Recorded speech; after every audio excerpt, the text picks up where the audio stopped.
Bienvenue sur le circuit de la Ferté-Gaucher pour un nouvel épisode d'essai de Sohail Ayari. Aujourd'hui, confrontation entre deux marques mythiques synonymes d'efficacité et de sportivité.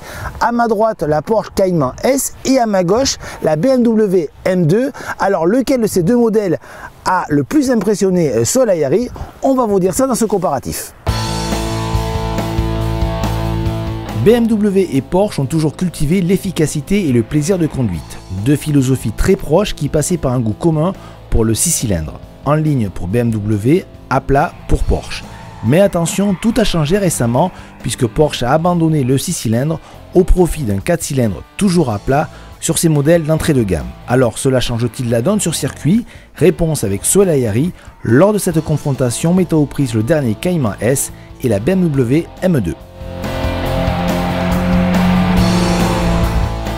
Alors, bienvenue dans la nouvelle BM M2. Le moteur fait un super beau bruit, même avec les turbos. Et c'est vraiment ultra précis à conduire. Ultra agile, c'est encore bien plus agile que la M4. Par contre, c'est un petit peu... c'est un petit peu plus vif. Hein. Mais c'est bien plus agile, c'est encore plus maniable. J'adore. Alors on rentre sur les freins, elle vient. Et là, on dose la petite glisse, génial, ouais. Moi, amateur de glisse et de sensations en tout genre, là, vous allez être comblé parce que c'est une voiture géniale.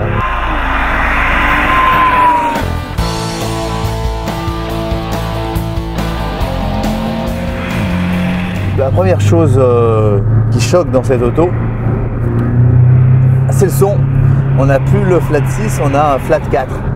Et croyez-moi, le son est...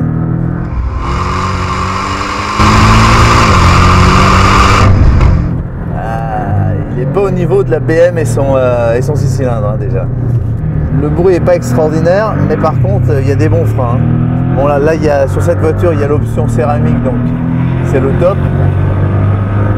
Mais Porsche nous a toujours habitués sur les freins à faire quelque chose de parfait. Après, donc je mettrais un petit avantage à la Porsche pour les freins. Même si la BM, j'ai pas noté de problème particulier sur la BM.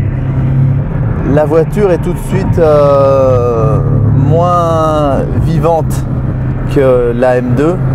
Elle est beaucoup moins contrôlée que la BM, surtout en ressort anti-roulis. L'amortissement a l'air pas mal, mais encore une fois, on est dans une voiture un peu moins précise que la BM. Et plutôt une voiture un peu moins sportive, une voiture un peu plus confort, moins tranchante.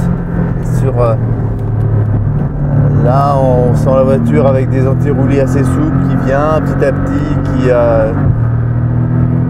mais c'est pas aussi fun que dans l'autre.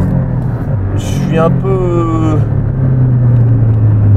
je vais pas dire déçu, c'est une voiture géniale, hein, mais je suis un peu déçu par je m'attendais à une voiture plus sportive et un comportement plus pointu, plus tranché, qu'on retrouvera peut-être que dans la GT4, la Cayman, mais en tout cas pas dans celle-là. En tout cas par rapport à l'autre, c'est criant qu'on n'est pas dans la même gamme de produits entre guillemets. On est dans une pure sportive dans la M2, on est dans une voiture, une vraie sportive bien sûr, mais plus consensuelle. Donc Sohail, tu es plutôt Munich ou Stuttgart?